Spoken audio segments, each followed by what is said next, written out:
अस्सलाम वालेकुम। Second year chemistry से आज हम डिस्कस करेंगे इलेक्ट्रिकल कंडक्टेंस को।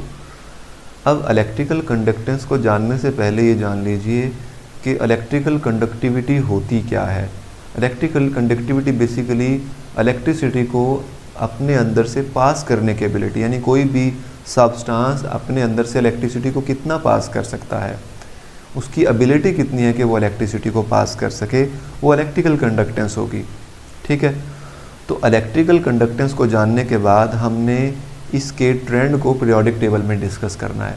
तो जान लीजिए कि जो पीरियोडिक टेबल में मेटालिक करैक्टर के लिए ट्रेंड है, सेम वही ट्रेंड है इलेक्ट्रिकल कंडक्टेंस के लिए, यानी मेटालिक करैक्टर के बढ़ जाने से इलेक्ट्रिकल कंडक्टेंस इंक्रीज होती है। ठीक है, तो हम फर्स्ट ए की बात जब करते हैं या सेकंड ए की बात करते हैं तो डाउनवर्ड मूव करते हुए साइज़ इंक्रीज़ होता है।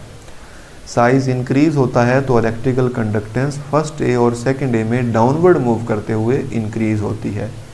इसी तरह से फर्स्ट बी जिसमें मौजूद मेटल्स को क्वाइनेज मेटल कहा जाता है, सिक्के बनाने वाली मेटल, जिसमें कॉपर, सिल्वर और एरम यानी गोल्ड शामिल हैं, तो इनसे सिक्के बनाए जाते हैं। इनमें एक्स्ट्रा ऑर्डिनरी वैल्यूज़ पाई जाती हैं, यानी इनकी वैल्यूज़ ज़्यादा हैं इलेक्ट्रिकल कंडक्टेंस के लिए। ठीक है, और नॉन मेटल जैसा कि 6A और 7A ग्रुप की बात करते हैं तो ये तो इतनी लो कंडक्टिविटी शो करते हैं कि इनको हम नॉन कंडक्टर ही तस्वुर कर लेते हैं। ठीक है जी, अब हम बात करते हैं ट्रांजिशन मेटल की। तो इलेक्ट्रिकल कंडक्टिविटी के लिए जैसे वहाँ पर मेटेलिक करैक्टर के लिए वेरिएबल ट्रेंड था, सेम इलेक्ट्रिकल कंडक्टेंस के लिए भी वेरिएबल ट्रेंड है, यानी हम एक तरतीब वहाँ पर बयान नहीं कर सकते। हाँ, जब हम डायमंड की बात करते हैं तो वहाँ पर डायमंड इलेक्ट्रिसिटी कंडक्ट नहीं कर सकता, इंसुलेटर के तौर पे काम करता है। ये प्योरली नॉन कंडक्टर है इलेक्ट्रिसिटी के लिए। उसकी वजह क्या है? क्योंकि इसके पास कोई फ्री इलेक्ट्रॉन नहीं होते। तमाम जो वैलेंस इलेक्ट्रॉन है वो टेट्राहेड्रली बॉन्डेड होते हैं और फ्रीली मूव नहीं कर सकते। लेकिन इसी का एलोट्रॉप है ग्रेफाइट। तो जो ग्रेफाइट है वो गुड कंडक्टर है इलेक्ट्रिसिटी के लिए। उसकी वजह क्या है? उसके पास 4 वैलेंस इलेक्ट्रॉन जो होते हैं वो फ्रीली मूव करने के लिए अवेलेबल होते हैं। ताहम due to presence of free electron in graphite is a good conductor of electricity. जबकि हम अगर बात करें 4A में टिन और लेड की, तो ये गुड कंडक्टर बन जाते हैं इलेक्ट्रिसिटी के लिए, यानी डाउनवर्ड मूव करते हुए, क्योंकि साइज़ इंक्रीज़ होता है, मेटालिक करैक्टर बढ़ते हैं। तो देखें, कार्बन में डायमंड जो है वो नॉन कंडक्टर है और डाउनवर्ड मूव करते हुए टिन और लेड तक पहुंचते हुए हमने देखा कि वो इलेक्ट्रिकली कंडक्टर हो गए इलेक्ट्रिसिटी के लिए। ठीक है जी, अब देखें हाइड्रेशन एनर्जी की हम बात करते हैं। हाइड्रेशन एनर्जी बेसिकली वाटर से रिलेटेड है। हाइड्रेशन वाटर के साथ ही रिलेट करता है। अब बुनियादी तौर पर एक बात आपको समझ जानी चाहिए जो फर्स्ट ईयर में ही बारहा की जा चुकी है कि जब भी नई फोर्सेस क्रिएट होती हैं, फोर्स ऑफ अट्रैक्शंस, तो उस सूरत में एनर्जी रिलीज़ होती है। एनर्जी रिलीज़ होगी जब हम कोई भी नई फोर्स बनती है। ठीक है, अब जब हम 1 मोल ऑफ गैशियस आयन को वाटर में डिज़ोल्व करते हैं, वो कोई भी गैशियस आयन हो सकता है, जब 1 मोल ऑफ गैशियस आयन को इन डाइल्यूट सॉल्यूशन बनाने के लिए यानी एक्सेस ऑफ वाटर में डिज़ोल्व कर देते हैं, यानी ये सिर्फ 1 मोल ऑफ गैशियस आयन है, बाकी वाटर एक्सेस में बहुत ज़्यादा मौजूद है, तो जो सोल्यूशन बनेगा वो इनफाइनाइट डाइल्यूट सोल्यूशन है, यानी बहुत ज़्यादा डाइल्यूट है। तो उस दौरान जो एनर्जी रिलीज़ होती है उसे जो हाइड्रेशन एनर्जी कहते हैं। तो डेफिनेशन सुनिएगा, hydration energy is the heat absorb और evolve when 1 mole of gaseous ion dissolve in water to give an infinite dilute solution. Infinite dilute solution बनाने के लिए जब हम 1 मोल ऑफ गैशियस आयन को वाटर में डिज़ोल्व करते हैं, एक्सेस ऑफ वाटर में डिज़ोल्व करके एक बहुत ही ज़्यादा डाइल्यूट सोल्यूशन बनाते हैं, तो उस दौरान जो एनर्जी रिलीज़ होती है उसे कहते हैं हाइड्रेशन एनर्जी। जैसा कि हाइड्रोजन आयन को जब वाटर में डिज़ोल्व करते हैं, एक्सेस ऑफ वाटर में डिज़ोल्व करते हैं डाइल्यूट सोल्यूशन बनाने के लिए, तो हमारे पास जो एनर्जी रिलीज़ होगी वो होगी -1075 किलो जूल पर मोल, और ये है हाइड्रेशन एनर्जी। इसको डेल एच स्मॉल एच से रिप्रेजेंट किया जाता है। स्मॉल एच हाइड्रेशन की बात कर रहा है यहाँ पर। अगर वाटर के अलावा कोई सॉल्वेंट होता तो उसे सॉल्वेशन एनर्जी कहते हैं। ये बात आपको पहले बताई जा चुकी है। ठीक है जी। अब हाइड्रेशन एनर्जी जो है वो चार्ज टू मास रेशियो पे डिपेंड करती है, यानी अगर हम यहाँ पर बात करना चाहें तो उसके लिए हम लिख सकते हैं यहाँ पर फॉर्मूला कि डिपेंड करती है E ओवर m वैल्यू पे, यानी चार्ज बढ़ेगा तो हाइड्रेशन एनर्जी बढ़ जाएगी, ठीक है। और इसके अलावा मास बढ़ेगा तो जो हाइड्रेशन एनर्जी है वो कम होगी, यानी साइज़ के वो इन्वर्सली प्रोपोर्शनल, यानी आप यहाँ पे लिख लें charge to size ratio, size लिखना यहाँ पे ज़्यादा बेहतर रहेगा, ठीक है। यहाँ पे लैपटॉप पे अगर कंप्यूटर पे आप कोई भी काम कर रहे हैं तो इस तरह की लिखाई आती है, आप इस राइटिंग को देखकर हैरान शशदर नहीं होंगे, आप जस्ट गुजारा करेंगे यहाँ पर। तो चार्ज टू साइज़ रेशो की बात कर लेते हैं बजाय मास के। तो चार्ज बढ़ेगा तो चार्ज बढ़ने से हाइड्रेशन एनर्जी बढ़ जाएगी, साइज़ बढ़ेगा तो हाइड्रेशन एनर्जी कम होगी, यानी कि hydration energy is directly proportional to charge and inversely proportional to size, ठीक है जी। तो हम यहाँ पर ये बात कर चुके। तो अब हम वापस चलते हैं हाइड्रेशन एनर्जी को ट्रेंड को बयान करते हैं पीरियोडिक टेबल में। Hydration energies of few negative and positive ion are shown in table, वो तो दिखाई गई है यहाँ पे।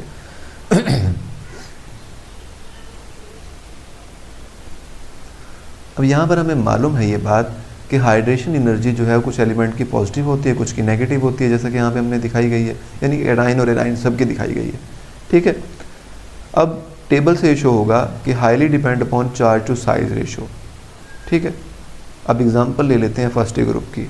लिथियम आयन स्मॉलर साइज़ का है, चार्ज 1+1 है, तो चार्ज सोडियम और पोटाशियम सोडियम सब पर +1 है, मगर साइज़ के हवाले से देखें लिथियम का साइज़ कम है, तो कम होने की वजह से इसकी हाइड्रेशन एनर्जी ज़्यादा, सोडियम का साइज़ बढ़ गया तो इसकी हाइड्रेशन एनर्जी कम हो गई, और पोटाशियम का साइज़ फर्दर जो है वो बढ़ गया तो हाइड्रेशन एनर्जी मज़ीद कम हो गई है।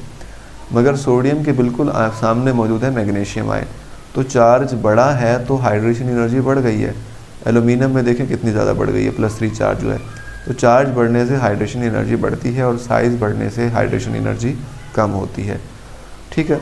तो लेफ़्ट टू राइट मूव करते हुए चार्ज बढ़ता है, साइज़ कम होता है तो हाइड्रेशन एनर्जी इंक्रीज़ होगी। लेफ़्ट और डाउनवर्ड मूव करते हुए ग्रुप्स के अंदर साइज़ इंक्रीज़ होता है, चार्ज सेम रहता है, ताहम हाइड्रेशन एनर्जी डिक्रीज़ होगी, ठीक है। तो ये हाइड्रेशन एनर्जी के लिए ट्रेंड है। अब हम डिस्कस करेंगे हैलाइड्स को। हैलाइड्स क्या होते हैं? Binary compound of halogens are called halides, ठीक है। यानी जब हैलोजन किसी दूसरे एलिमेंट के साथ मिलकर कंपाउंड बनाता है तो वो हैलाइड्स कहलाते हैं, ठीक है।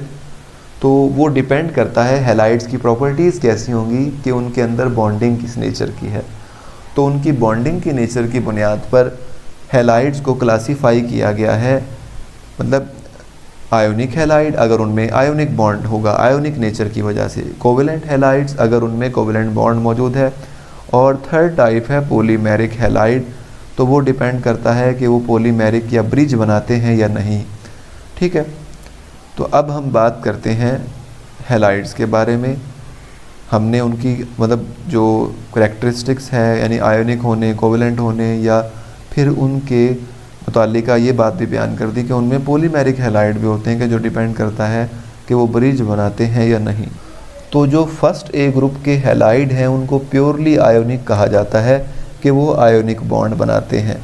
तो NaCl, LiCl, LiF, इस तरह से जो भी हैलाइड्स हैं फर्स्ट ए ग्रुप के साथ जब वो बॉन्ड बनाते हैं मेटल के साथ तो वो प्योरली आयोनिक रहते हैं, ठीक है। और इनके मेल्टिंग और बॉइलिंग पॉइंट हाई हो जाते हैं, ये सॉलिड स्टेट में पाए जाते हैं, क्योंकि ionic solid normally ionic compound solid state में पाए जाते हैं, ठीक है। और इनके जो लैटिस हैं वो 3 डायमेंशनल लैटिस होंगे और ये डिस्क्रीट आयन रखते होंगे। डिस्क्रीट आयन से मुराद ये है कि इनकी जो फ्री स्पेसिस होती है वहाँ पे स्मॉलर ग्रुप्स यानी एटम्स वगैरह मौजूद होते हैं, लाइक कार्बन वगैरह। अब इलेक्ट्रोनेगेटिविटी डिफरेंस से पता चल सकता है कि उसमें आयोनिक करैक्टर कितने हैं। तो जो आयोनिक हैलाइड्स में आयोनिक फ्लोराइड हैं उनकी लैटिस एनर्जी हाई रहती है, क्योंकि जो है फ्लोराइड आयन इसका साइज़ स्मॉल रहता है, इलेक्ट्रोनेगेटिविटी इसकी ज़्यादा रहती है। तो फ्लोराइड जो होते हैं उनके मेल्टिंग और बॉइलिंग पॉइंट ज़्यादा रहते हैं, यानी NaCl NaF, NaBr और NaI में NaF का जो मेल्टिंग और बॉइलिंग पॉइंट है वो ज़्यादा रहेगा, उसके लिए लैटिस एनर्जी की वैल्यू ज़्यादा रहेगी। यानी एक ही जैसे कैटाइन के साथ सब अगर बॉन्ड बना रहे हैं, यानी फ्लोराइड भी बॉन्ड बना रहा है NaF, NaCl, NaBr, NaI, तो देखें फ्लोराइड के लिए लैटिस एनर्जी और मेल्टिंग और बॉइलिंग पॉइंट की वैल्यू ज़्यादा रहेगी, क्योंकि जो आयोनिक करैक्टर हैं वो ज़्यादा मौजूद होंगे फ्लोराइड में, क्योंकि इसकी इलेक्ट्रोनेगेटिविटी ज़्यादा है। डाउनवर्ड मूव करते हुए साइज़ डिक्रीज़ होता है, साइज़ इंक्रीज़ होता है। तो फ्लोराइड का साइज़ स्मॉल है, फ्लोराइड का ज़्यादा, ब्रोमाइड फर्दर बढ़ जाएगा और आयोडाइड का सबसे ज़्यादा होगा। ताहम इनके मेल्टिंग और बॉइलिंग पॉइंट इस ऑर्डर में इंक्रीज़ होते हैं। ठीक, अब फर्स्ट ए और सेकंड ए के जो एलिमेंट हैं वो तो आयोनिक हैलाइड बनाते हैं, मगर अगर हम बात करें बेरिलियम, गैलियम, एल्यूमिनियम, यानी सेकंड ए ग्रुप में फर्स्ट जो टॉप पे एलिमेंट मौजूद है और थर्ड ए में एल्यूमिनियम, गैलियम वगैरह, ये पॉलीमेरिक हैलाइड बनाते हैं। ठीक है, इनमें पार्शली आयोनिक बॉन्डिंग भी होती है और कोवेलेंट बॉन्डिंग भी बनाते हैं, और ये चेन लैटिस बनाते हैं, यानी ये ब्रिज बनाते हैं, आगे एक दूसरे के साथ मतलब मुसलसल जुड़ते जाएंगे, पॉलीमर जिस तरह से बनते हैं इस तरह से। तो इनको पॉलीमेरिक हैलाइड्स कहते हैं, ब्रिज बनाने की या पॉलीमर बनाने, पॉलीमेरिक हैलाइड बनाने की प्रॉपर्टी की वजह से। अब जब हम बात करते हैं नॉन मेटल्स की, तो SiCl4 ऑक्सीजन वाली फैमिली से बिलोंग करता है, ऑक्सीजन। फिर हम बात करते हैं सिलिकॉन की, ठीक है, ऑक्सीजन, सल्फ़र, फिर सिलिकॉन, मगर उससे पहले ही मौजूद हैं फॉस्फोरस और सल्फ़र की बात कर रहे हैं। तो मतलब इनको ज़्यादा पोलर होना चाहिए क्योंकि इनकी इलेक्ट्रोनेगेटिविटी की वैल्यू ज़्यादा रहती है, मगर सिलिकॉन जो है वो ज़्यादा पोलर माना जाता है। उसकी वजह ये क्या है? उसकी वजह है डिस्क्रीट मॉलिक्यूल का मौजूद होना, यानी ये पोलर ज़्यादा हो जाते हैं। किस वजह से? क्योंकि इनके अंदर स्मॉलर ग्रुप्स मौजूद होते हैं जो कि इसकी पोलैरिटी को बढ़ा देते हैं। ठीक है, तो बॉन्ड PCl3 और S2Cl2 में वो लेस पोलर होते हैं SiCl4 के निस्बत। ठीक है जी।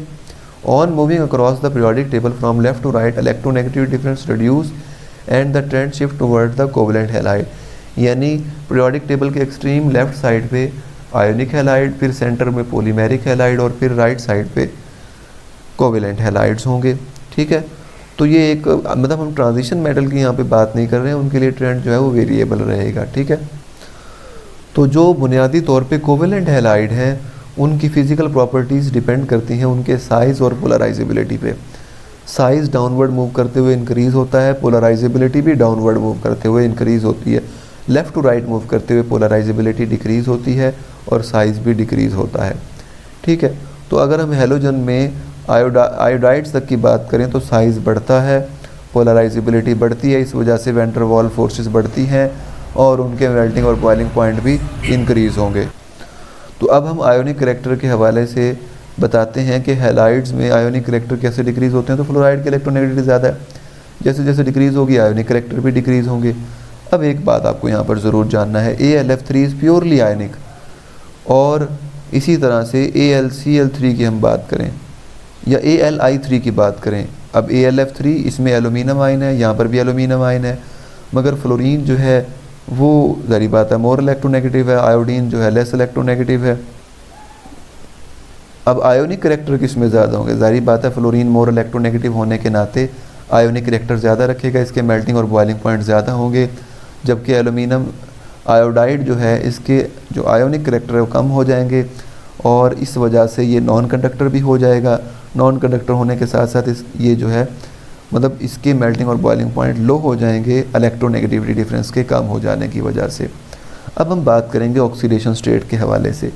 PbCl4 और PbCl2 की अगर हम बात करें तो हम यहाँ पर देखते हैं कि PbCl4 कोवेलेंट करैक्टर शो करता है, PbCl2 आयोनिक करैक्टर शो करता है। तो आपको एक बात याद रखनी है जो हम अभी बयान करने लगे हैं आपके सामने कि ऑक्सीडेशन स्टेट बुनियादी तौर पे हायर ऑक्सीडेशन स्टेट वाले जो कंपाउंड होंगे वो कोवेलेंट करैक्टर को शो करते हैं और लोअर ऑक्सीडेशन स्टेट वाले किस चीज़ को शो करते हैं? आयोनिक करैक्टर को। तो आप जान लीजिए कि हाई पोलराइजिंग पावर होती है हायर ऑक्सीडेशन स्टेट में तो वो कोवेलेंट करैक्टर शो करेंगे, और पोलराइजिंग पावर जो है वो हाई होती है किस में? कोवेलेंट में। जबकि लो पोलराइजिंग पावर रखने वाले आयोनिक होते हैं ताहम Pb+2 जो है वो आयोनिक यानी PbCl2 आयोनिक कम हैलाइड है और PbCl4 वो क्या है, कोवेलेंट हैलाइड है। यानी आप इस बात पे नहीं जाएंगे कि ज़्यादा क्लोरीन अटैच हैं तो वो आयोनिक बन जाएगा, बल्कि आप उसकी ऑक्सीडेशन स्टेट के हवाले से याद रख लें कि अगर ऑक्सीडेशन स्टेट ज़्यादा होगी तो वो कोवेलेंट होंगे, ऑक्सीडेशन स्टेट कम होगी तो वो आयोनिक होंगे। नेक्स्ट टॉपिक तक के लिए खुदा हाफिज़।